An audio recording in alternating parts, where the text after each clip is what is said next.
November 2004. 100 miles off the coast of San Diego, a group of U.S. warships are conducting routine training exercises when they detect a number of unidentified flying objects near Catalina Island.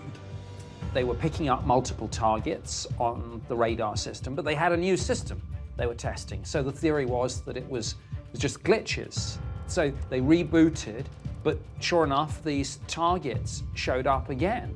And this goes on for a series of some days. And then they vectored jets to go and investigate. As Navy F-18 fighter jets approach the area where the UFOs have been detected on radar, the pilots see a white, oval-shaped object that has no wings and resembles a giant tic-tac. But then suddenly, it rapidly descends 80,000 feet in less than a second and hovers above the surface of the water. Naval Officer Ryan Weigelt was stationed on the nearby USS Princeton on the day of the encounter. I was called to the bridge by the CO, and when I got up to the bridge, the whole office was much more crowded and chaotic than normal. People were raising their voice on seeing some of the things that they were seeing. It was a very excited atmosphere. I noticed that to my left-hand side was a video monitor where the FLIR footage was being fed into the Princeton, so I could see what the jets were seeing. On my right-hand side, I am watching them on a radar screen that gives information on altitude and speed and heading, and seeing what I saw. It's impossible for anything that we own or have created to withstand the G-forces that would be created from doing any type of thrust like what this tic-tac was doing.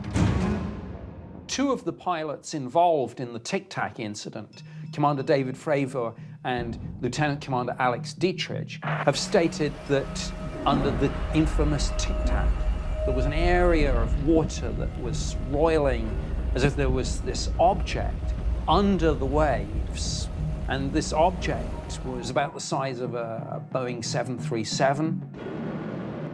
Navy eyewitnesses have reported that the tic-tac was moving erratically above the surface of the water, as though it appeared to be interacting with the unidentified object located beneath the waves. Moments later, the tic-tac made a series of seemingly impossible maneuvers to evade the Navy jets before accelerating away at thousands of miles per hour. And the pilots claim that when they tried to get a second look at the underwater object, it had somehow vanished. I am a person who needs to see to really believe, and seeing what I saw during that time frame, I think any rational-minded person would be somewhat alarmed that there is this technology out there that is far superior to us. That technology isn't something we have.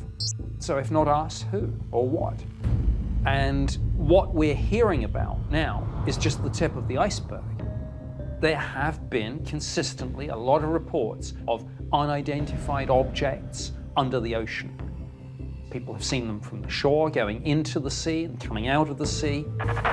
We've all heard of UFOs because they fly in our atmosphere, but what happens if they can hit the oceans and go underwater?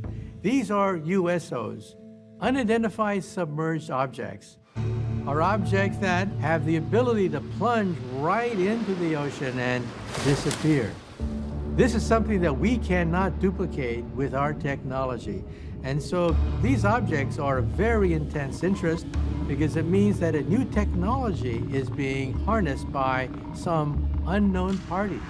They could be even, perhaps, extraterrestrial.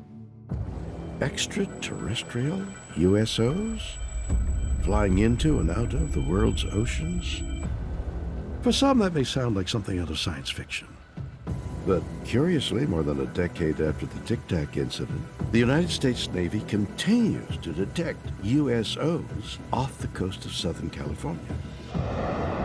In July of 2019, Navy aircraft flying in the same area recorded video which appears to show an unidentified flying object disappearing into the ocean. What was splashed? Splashed. Mark bearing and range. What's really interesting about this is that all this is happening in a fairly small geographical area. So you've got a series of encounters happening off the coast of San Diego. To have all this going on in one very concentrated spot, one has to say, is this just a coincidence or is there a connection?